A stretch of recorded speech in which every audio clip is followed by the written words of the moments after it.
O senhor, quando era adolescente aqui em Manaus, eu quando era adolescente, eu queria ser, sabe o que, senhor Sérgio? Cantor. O senhor queria ser o quê? No tempo de Manaus eu queria ser jogador de futebol. Olha! Fiz teste no Fast Clube, no Rio Negro, no Nacional, O São Raimundo. São Raimundo. Eu só não fui jogador, não vou mentir não, foi por causa das drogas. Quer dizer, pra você ver como é que é as coisas, quer dizer que o senhor só não foi jogador por causa das drogas, seu Sérgio? Isso. Mas como assim por causa das drogas? As drogas da perna não ajudavam.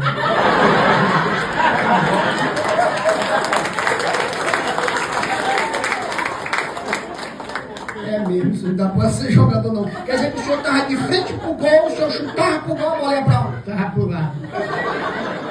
O senhor chutava as pernas. A droga nas pernas mesmo.